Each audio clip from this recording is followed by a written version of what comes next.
Com toda essa queda do mercado de ações, de fundos imobiliários, tudo derretendo, sangrando pra caramba, o que a gente vai fazer na carteira do Adeus INSS? Você consegue ver aqui que mesmo com todas essas quedas, a gente ainda tá sustentando uma alta nos últimos 2 meses de 15% e uma rentabilidade total aí nos 2 anos de 30%. E olha só, né? A gente tá sofrendo pra caramba com algumas decisões que a gente fez. As principais decisões erradas que a gente tomou foi Banco do Brasil, onde a gente se posicionou bem grande, levando em consideração a proporção do tamanho da carteira, e a gente está amargando aí uma queda de 22%. As nossas outras escolhas foram muito boas, e mesmo na queda a gente ainda consegue aí boas valorizações, né? Então, B Seguridade foi bem assertivo, inclusive a gente recebeu um dividendo gigantesco, né? Petro também foi bem assertivo. O ISA, a gente fez nosso último aporte, chegou a subir para quase R$ 9, né? E depois voltou, a gente tava com uma valorização aqui de quase 10%, voltou agora, talvez pode ser foco de aporte agora novamente, a gente vai falar sobre isso. Aí o Odontoprev, que acertamos também. CEMIG, que tá andando lado a lado aí já tem um tempinho, né? FIC3 foi um grande acerto, Itaúsa um grande acerto. E BR Partners, que tinha sido um grande acerto, né? Só que a gente viu que BR Partners, ao contrário do BTG, depende muito mais de juros baixos do que a gente imaginava. Quando a gente comprou BR Partners, inclusive chegou a bater quase R$ 20, né? A gente tava com uma valorização bem grande também. Todos nós esperávamos que ela ia continuar lidando bem com os juros altos. E não é que, meu Deus do céu, não tá lidando bem ainda. Tá com um ROI de 19, 18%, que é um ROI absurdo. Só que o BTG, que tem ali mais ou menos o mesmo DNA do BR Partners, né? Só que é muito maior, ele consegue lidar melhor com essa frente aí, tá crescendo pra caramba em captação, tá ganhando ainda muito dinheiro, fazendo M&As.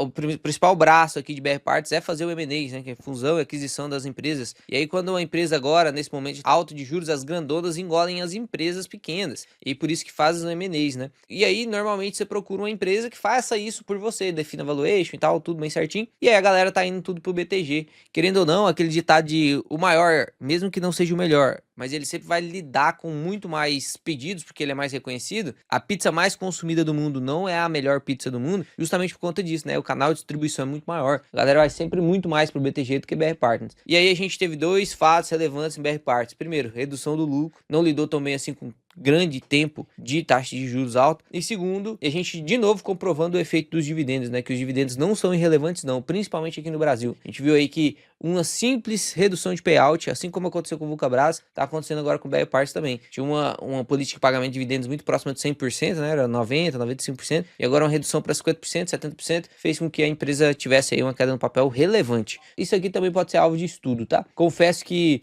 neste caso aqui a gente foi bem cauteloso, você vê que a gente acertou mesmo na decisão errada, a gente acertou, a gente foi bem cauteloso, compramos só 3 cotinhas, R$ 36, então toda essa queda aqui tá representando R$ 3 só. Não é uma coisa assim que vai impactar muito nossa carteira, mas é legal que você entenda a movimentação de cada uma das empresas da sua carteira, né? Dos fundos imobiliários, esse aqui, meu amigo, esse aqui tem sangue, esse aqui tem sangue. Mesmo que esteja em queda, a gente tem uma rentabilidade boa, né, nos últimos 2 anos, 20% vai dar aí mais ou menos uns 9,5% por ano. Não é, meu Deus do céu, uma ótima rentabilidade. Daria ali uns 11, 12% de Selic, né? Porque pega Selic, tira imposto de renda, porque aqui o rendimento é isento. E essa rentabilidade, e já que os fundos estão negativos, veio toda de dividendo, né? Então é tudo isento. A gente não tem como dizer que foi uma excelente rentabilidade nem nada, mas proveu o nosso fluxo de capital, proveu aquilo que a gente esperava, e já é muito mais de 10%, chega a ser 20% dos nossos aportes em alguns meses, e nos dá a possibilidade de aportar mais em empresas e até fundos imobiliários que estão descontados. Então aqui a gente está conseguindo ver momentos, e olha, presta atenção no que eu vou te falar, tá?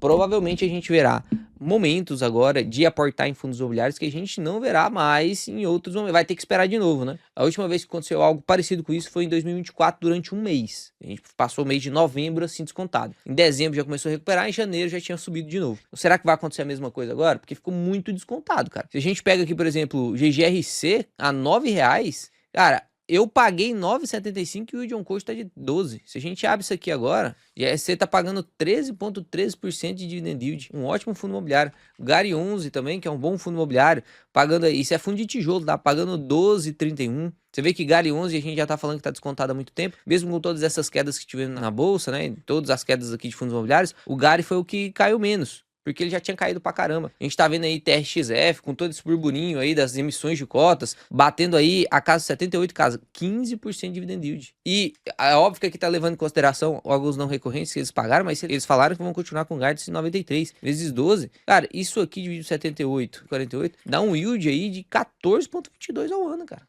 Isso que é absurdo, né? Realmente tá muito descontado muitos fundos imobiliários. É óbvio que você não vai sair comprando qualquer tipo de fundo imobiliário. É óbvio que você, tá tudo descontado. Esse é o maior erro da galera. E vou ser bem sincero com você. O maior erro da galera agora que tá tudo descontado, eu vou escolher aqui. Olha, presta atenção se você já não caiu nisso. Eu vou escolher aqui o que caiu mais. O que caiu mais foi XPLG e RZTR. Então eu vou comprar eles. Isso aqui é uma armadilha clássica. É a armadilha do preço médio. Inclusive, eu vou falar sobre isso hoje com os alunos da mentoria. A gente abriu uma turma ontem e hoje vai ter a live inaugural. A gente vai falar sobre o momento de mercado agora e eu vou falar sobre essa armadilha do preço médio. Não sei se você já entrou, se não tiver entrado, tem a sua chance ainda de clicar aí no link da descrição e entrar na turma pra você aproveitar, inclusive, dessa live. Se você entrar um pouquinho mais tarde, que você assistiu esse vídeo no outro dia, a live fica gravada, tá? Então você consegue ver lá. Você tem que se preparar para não cair na armadilha de preço médio, principalmente nesse momento em que estamos, né? Porque parece que a gente já tá sofrendo tudo aquilo que normalmente a galera diz sobre as eleições, que vai cair e tal, que normalmente realmente acontece, 4 anos aqui sempre acontece isso. A gente antecipou isso antes um pouquinho das eleições. E tem causa, tá?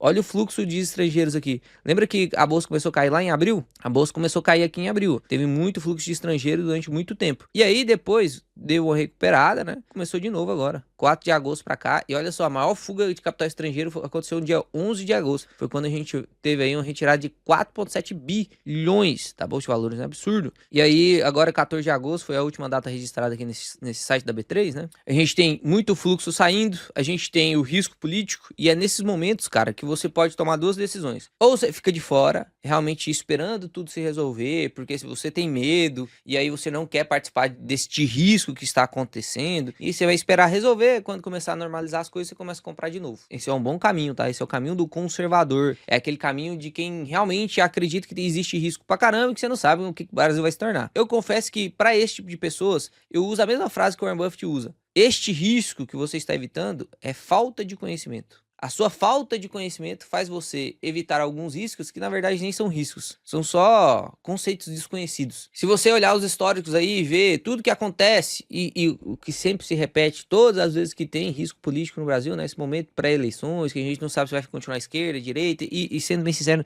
para você que é investidor, não importa se vai ficar direita ou esquerda. Pode até impactar as cotações do curto prazo, dependendo de quem assumir, mas isso não importa, porque a empresa, presta atenção no que eu vou te falar, a cotação segue o lucro da empresa. Se você consegue desvencilhar tudo isso aqui de cenário político e analisar fundamentalmente as empresas, óbvio, colocando nas suas premissas de risco o risco político, mas olhando muito mais para o lucro e para a fundamentação da empresa, o modelo de negócio, do que se a direita ou a esquerda vai ganhar, cara, aqui você vai ter sucesso. Você acha que Otávio aí do Guepardo, que é um dos FIAs mais famosos que tem aqui no Brasil, ele olha para isso? Já deu declarações abertas que, na verdade, ele aproveita desses momentos. A gente vê aí o fundo da Ártica, inclusive amanhã a gente vai ter uma live junto com os alunos da mentoria, com o gestor da Ártica, pra gente perguntar como que eles conseguiram 30% ao ano desde 2013. Eles passaram pela crise da Dilma, eles passaram por várias eleições, eles passaram por pandemia, eles passaram pelo mesmo momento que a gente tá passando, e aí 30% ao ano de média. O que eles fizeram? A gente vai ter essa oportunidade de entrevistar os caras. Então, você percebe que tem muito mais a ver com a sua tomada de decisão com base no seu conhecimento do que realmente se político A ou B vence, tá? Mas eu até me alonguei um pouco mais aqui, pra você que talvez não tenha oportunidade de entrar na mentoria, porque isso a gente vai discutir pra caramba lá, mas talvez você não tenha oportunidade de entrar agora, seja de condição financeira, seja de momento da sua vida mesmo que não vale a pena você entrar, que você tenha essa ideia, tá? Tenha essa ideia. Analise fundamentalmente as empresas que você vai se dar bem. E aí, como prometido, no vídeo anterior, eu sei que agora já é agosto, mas nos 2 vídeos anteriores eu não tirei as férias. E aí a maior parte da galera digitou nos comentários que tô fazendo um abono pecuniário aqui pra poder aportar, Léo. Vendendo as férias, né? Abono pecuniário é vender as férias. Então você vai tirar aí, na maior parte dos CLTs, tem 30 dias de férias, e aí essas 30 dias de férias você consegue vender 1/3 dessas férias. Você tem 20 dias de férias, você consegue vender 1/3 dessas férias. Isso se chama abono pecuniário. Então eu tô pegando aqui o 1/3 das férias, mas esse abono para poder a gente transformar isso em aporte, que é o que teoricamente você deveria fazer, e é teoricamente o que a maior parte que assiste o Adeus INSS fez. Se você não fez, você usou seu 13º de férias, ou seu abono pecuniário para poder gastar com carne e festa, não tem problema também não, pode festar. Mas você vai diminuir a velocidade da sua aposentadoria, né? Então aqui eu fiz o cálculo, usei uma calculadorinha aí que existe na internet mesmo. Se você digitar calculadora de férias, já vai aparecer aí pra você. Então aqui o valor das férias, que a gente colocou o salário médio, inclusive depois, ano que vem a gente vai ter que ajustar esse salário médio, né? Porque tá bem defasado, inclusive, esse salário médio aí. Já teve 2 atualizações do salário mínimo e eu não atualizei aqui. Ano que vem a gente vai atualizar. Aí teve aqui 1/3 de férias, o abono pecuniário, 1/3 do abono, ficou o total de férias líquido aqui, já tirando tudo, né? Imposto de renda, INSS, ficou o total de 471. Como o nosso contrato é aportar 10% disso, 471 ficaria R$ 407,18 que a gente aportaria, beleza? Então, eu vou mandar este dinheiro aqui para a corretora, a gente vai juntar com os dividendos que a gente recebeu, que neste mês aqui foi de R$ 45,87, e a gente vai aportar tudo aqui em ações ou fundos imobiliários. Inclusive, eu queria que você pausasse o vídeo agora, antes de eu aportar. Se você não é aquele cara que pula pro final só para saber o que eu aportei, eu quero que você tente descobrir aqui, se você tivesse a carteira da 2INSS, você aportaria em qual classe? Fundo imobiliário ou ação? E depois, nos fundos imobiliários, qual que você aportaria? Das ações, qual que você aportaria? Porque, meu amigo, a gente passou a semana passada fazendo lives, né? E as lives foram extremamente importantes, inclusive calharam num momento muito bom de queda de bolsa, pra você aprender a analisar. Mas a gente deixou de fazer muito análise de empresa. Saiu resultado de Itaúsa, de Banco do Brasil. Isso é um monte de resultado muito importante, a gente não falou. A gente vai começar a comentar agora a respeito deles. Mas eu quero que você me dita aqui o que você compraria hoje. Então, entrando aqui na carteira, a gente tem ainda R$ 70 aqui que serão lançados de dividendos futuros. Mas o que a gente tem na nossa conta de investimento é R$ 457, tá? Deixa eu até te mostrar aqui no extrato. Eu mandei aqui os 407,18 que a gente tinha combinado. E aqui a gente tinha R$ 50 já na conta de dividendos, né? Que a gente foi pagando e tal, foi recebendo dividendos. No último aporte sobrou aí R$ 2.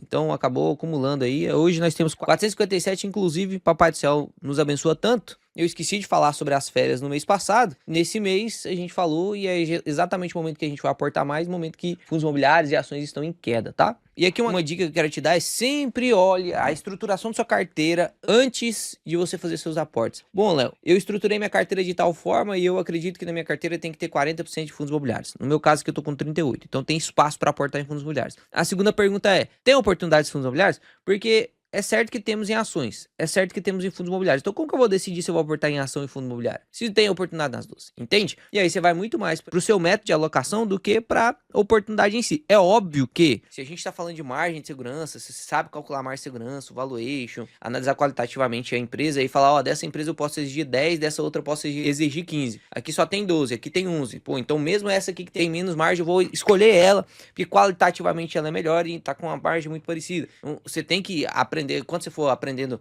né, e aprofundando no seu conhecimento, você vai aprender a fazer essa parte de margens também, cálculo de margem, valuation e tal. Foi o que eu tentei passar um pouco ali dentro das 3 lives, né, que agora já saíram do ar. Mas hoje, a gente tem algumas empresas aqui que tem boas margens, a gente vai continuar falando delas no decorrer da semana. A gente tem Itaúsa, a gente tem Wiz, a gente tem outras empresas aqui que eu já dei uma olhada, já li, já calculei valuation e realmente tem uma margem muito boa. Só que, realmente, para o nosso plano aqui do Adeus INSS, nesse momento faz sentido a gente aproveitar de fundos imobiliários, que tem muito tempo que a gente não aporta em fundo imobiliário, que a gente tava montando carteira de ação, de ETF e tal, e aí faz sentido agora a gente voltar a comprar fundos imobiliários, afinal estão em queda vertiginosa. Então vamos aproveitar para a gente descer o escorpião aqui. Dentre todos os fundos que já tem em minha carteira, que quando você vai escolher um fundo imobiliário para aportar primeiro, você olha aqueles que estão dentro da sua carteira, tem alguns pontos que eu deveria fazer alguns vídeos específicos. Por exemplo, RZTR está passando por um problema agora, que deveria fazer um vídeo específico sobre ele. A gente tem aqui também o HSLG, que está passando por um problema específico agora, que deveria fazer um vídeo sobre ele, né? Que 30% da receita vem de Casas Bahia. Casas Bahia abriu recuperação judicial.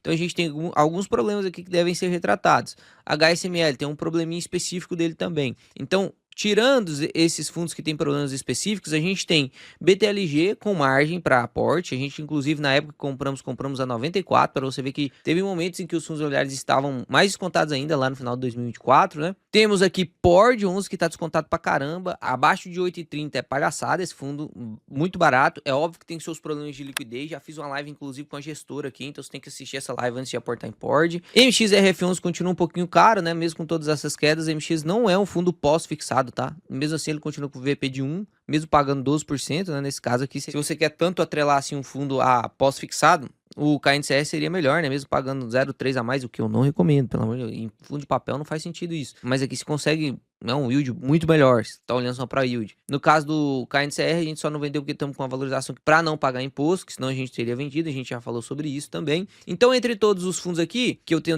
na carteira, os que ficariam passíveis de aporte seria PORD, GARI, GGRC, BTLG. O XPLG também merece um vídeo específico sobre ele. O XPLG tá com alguns problemas de inadimplência específicos dele. É uma carteira que é muito mais pro varejo, né? Então, você olha para a carteira do BTLG e olha para a carteira do XPLG, você consegue ver a diferença de risco entre elas duas. Por isso que XPLG tá tão descontado, né? BTLG também é palhaçada, 0,92. A gente tem tantas oportunidades hoje que talvez você até caia naquela armadilha do Dunner-Kruger que eu expliquei para vocês, né? Praticamente qualquer aporte que você fizer, Mesmo se você escolher alguns meia boca, provavelmente você vai ter uma valorização aí nos próximos 12 meses. Você vai falar, é fácil demais investir na bolsa de valores. Toma cuidado com isso, velho. Tenta pegar os melhores, nesse momento que tá tudo em queda, tenta pegar os melhores. Eu já fiz vídeo pra você aqui de GGRC, já fiz vídeo pra você de GARI, já fiz vídeo de PORD, inclusive todos esses três fundos aqui tem live do gestor. Tem também live do gestor TRXF aqui. Por que não tem TRXF na sua carteira? Porque tem uma posição grande em GARI, que é parecido, não é a mesma coisa, estratégias, fundos são um pouco diferentes, mas escolhi me expor aqui nessa parte mais de renda urbana e tal, porque o TRXF tá se propondo a fazer outra coisa agora, né? Tá virando um outro bicho, mas aqui pela exposição em GARI não vi sentido colocar TRXF. A alavancagem é um pouco mais alta também, né? Então aqui com uma carteira da Deus INSS tem que ser um pouco mais contido, mas talvez tenha um segundo adeus INSS esse mês para trocar algumas posições. Se o TRXF continuar caindo aí mesmo, a gente vai trocar algumas posições aqui por TRXF também. Então, vamos ter uma participação aqui em TRXF. Então fica atento aí no decorrer do mês, pode ser que saia outro adeus INSS. Mas no momento hoje, eu vou aproveitar para aumentar minha posição aqui em GGRC, vou aumentar minha posição em GARI também, vou aumentar minha exposição aqui em PORD, tá? Todos os três fundos aí, não é por causa do preço médio, não é porque tá abaixo do preço médio, que se fosse, por exemplo, eu não aumentaria PORD, né? Eu aumentaria, por exemplo, XPLG, aumentaria, por exemplo, HSLG, RZT, tá vendo que não é só sobre preço médio, é aquilo que tá dando mais margem para você nesse momento e, óbvio, você tem que fazer o estudo de custo-benefício, né, do índice Sharpe, o quanto de risco, risco-retorno, quanto de risco eu vou correr, pro quanto de retorno eu vou ter. Então aqui, por exemplo, eu vou correr um risco menor do que a RZTE, mas vou ter um retorno tão bom quanto. Aqui eu vou ter um retorno melhor que a MXRF11, mas vou correr o mesmo risco que a MXRF11 praticamente. É óbvio que aqui tem os seus riscos por ser um fundo menor e pela estrutura dele, mas você entende que quanto mais você avalia o longo prazo do fundo, mais claro fica para você fazer algumas decisões. Então aqui já deixei calculado o método Gordon ajustado aqui para fundos imobiliários. Se você quiser aprender isso aqui de novo, te convido a entrar na mentoria, porque isso aqui, inclusive, apesar de você conseguir calcular isso aqui na Word, você tem que ter alguns pontos de premissas aqui, tá? Você tem que definir essas premissas, você tem que ser racional nisso. Mas aqui só deixando o resultado para você, dá pra gente modelar aqui de acordo com várias premissas diferentes. Eu já deixei calculado para adiantar o vídeo, que já temos 32 minutos aqui. Olha só, aqui no caso do GGRC, a gente jogando ao título longo de IPCA, que basicamente é a estrutura do fundo imobiliário, né? Vencimentos longos, contratos ajustados pelo IPCA e tal. A gente teria um crescimento esperado aí de 2% dos dividendos e a gente teria aqui um prêmio esperado de taxa, como não é um fundo arriscado, 2%. Mesmo que eu coloque que os dividendos não vão crescer em nada, a gente ainda teria uma margem de 6,73%, que para fundos imobiliários uma margem de 10% já começa a ser muito atrativo, porque o fluxo é muito atraente, né? Então, como o fluxo é muito frequente, o valuation é mais fácil de ser feito, normalmente você vai ter menos margem para comprar fundos bons, né? Então, mesmo considerando que o dividendo não vai crescer mais nunca, colocando uma taxa de premissa de 2% sobre o IPCA mais 2050, ainda assim a gente teria margem, né? Vamos colocar 2% aqui, porque normalmente tem aí crescimento dos dividendos, então teria uma margem absurda, né?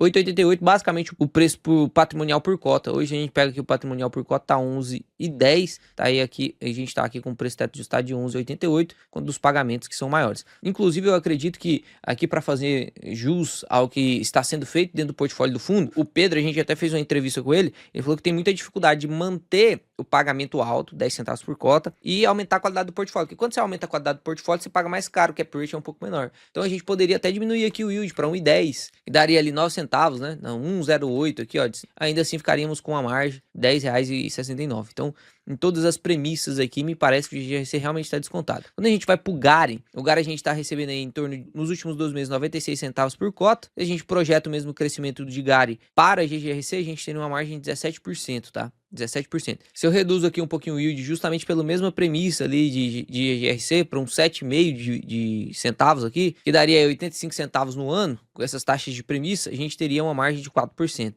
Considerando aí 90 centavos seria um dividendo conservador, daria 10% de margem, tá? Então aqui a gente tem um pouquinho menos de margem que o GGRC. GGRC a gente tem bem mais margem. Então façam suas escolhas aí sobre o tipo de exposição que você quer. Ah, dá para concentrar, colocar tudo em GGRC então? Aí você tá concentrando muito seu patrimônio, não aconselho. Você tem que aprender banda de desbalanceamento com Harry Markowitz. De novo, mais uma vez, convite para você entrar na mentoria, porque é barato do jeito que tá, com dos bônus que tem e com tudo que a gente vai fazer, tá palhaçada, tá? Tá palhaçada. Inclusive, abre o grupo de perguntas agora na quinta-feira. Então, entre Aproveite 14 dias. Você tem 14 dias de garantia, pô. Não é 7 dias igual o pessoal e eu não deixo nada travado igual o pessoal, não. É 14 dias de garantia sem nada travado. Você pode entrar, experimentar durante esses 14 dias, não gostou? Pode ir embora. Garantia incondicional, devolve seu dinheiro, não te pergunto nem por quê. Mas faz o teste, principalmente pra você aproveitar desse momento em que nessas próximas 2 semanas vai ter muita live, vai ser absurdo de conhecimento, e a gente vai falar sobre muitas oportunidades que não dá pra falar aqui no YouTube com o mesmo grau de profundidade, né? Aproveita, testa, passou 14 dias, não gostou, cancela, beleza? E no caso do Pord aqui, continua pagando 10 centavos por cota, isso aqui é absurdo, né? Ele é um fundo mais middle risk mesmo, não é tão high grade, mas ele aumenta a segurança e diminui a velocidade da carteira dele, mantendo aquele caixa. A gente já até falou, tem muita gente que chama o Pord 11 de caixa 11, mas você entendeu um pouquinho da estratégia que ele faz, né? E fato é que eles estão rendendo pra caramba, estão pagando muito dividendo e estão conseguindo manter sua taxa de crescimento acima de MXRF11, né, no ano. Então aqui olhando, eu até coloquei aqui um prêmio esperado sobre a taxa maior, né? Coloquei 4% sobre o prêmio esperado pela taxa, porque é um fundo de maior risco. Aqui a gente poderia até descer para IPCA de curto prazo, porque o IPCA de curto prazo está mais parecido com o Pord, que é uma duration mais curta mesmo, né? Tá atrelado a IPCA, é duration mais curta. A gente teria aqui um preço de 9,33 pro Pord, que tá custando R$ 8,07, 15% de margem. A gente tem Gary com 10, GGRC com 17 e Pord com 15. Hoje, a gente tem aqui uma posição de Pord de 355 e de GGRC de 500. E Gary também tá de 500, né? Aqui dá até pra gente concentrar um pouquinho mais o aporte em Pord para chegar mais próximo aqui desses R$ 500 de GRC. Perceba que eu nunca tô estourando aqui o quanto que eu tenho na carteira, o máximo 5% por fundo, tá? E aí tem a banda de desbalanceamento que daria pra gente ir um pouquinho acima e um pouquinho abaixo também. Mas isso eu explico uma outra hora. Então aqui, entrando na parte do home broker, eu vou concentrar os aportes aqui em Pord e em GGRC. Vou subir o GGRC para a primeira posição aqui. Vai passar a RZTR. Impressionante, né? O quanto o RZTR paga dividendos. Foi um dos nossos primeiros fundos imobiliários, mesmo caindo 12%, ainda estamos com a rentabilidade de 14%. Absurdo, né? Tá? Aí, esposa valorosa é isso aí, ó. Cafezinho. Agora já tá no final do vídeo, mas eu vou tomar mesmo assim. Estamos aqui em compra. Vamos meter um GGRCzão aqui, né? Primeiro eu vou comprar o Pord. Ó, Pord 11. E por incrível que pareça, né? Mesmo tendo uma liquidez mais baixa, o spread bem pequenininho. Vamos ver se a gente consegue comprar aqui. Nossa movimentação também é pequena, né? Diferente de você comprar 100 mil. Aqui a gente vai comprar poucas cotas. Dos R$ 460 que a gente tem pra Pord, eu vou colocar aqui 40 cotas de Pord, tá? R$8. Cara, caiu mais, né? Aqui a gente tava olhando a 8,7. Caiu mais agora com essa abertura. Acabou de abrir o mercado aí. R$8, meus amigos. R$8. Dá vontade de tirar um pouquinho mais da reserva de oportunidade, né? Será que dá pra mexer na reserva de emergência nesses momentos? A gente vai falar sobre isso hoje também, na live de hoje. E agora vamos meter aqui o GGRC 11. Então pronto, conseguimos comprar aqui 40 cotinhas de Pord a R$8,01 e 15 cotinhas de GGRC a R$9,08. Vamos aqui no consolidador. Vamos clicar aqui, ó, para adicionar lançamento. Vamos colocar aqui, ó, GGRC11. Compramos, vamos confirmar aqui, 15 a 9,08. 15 cotinhas a 9,08. Então, 15 cotinhas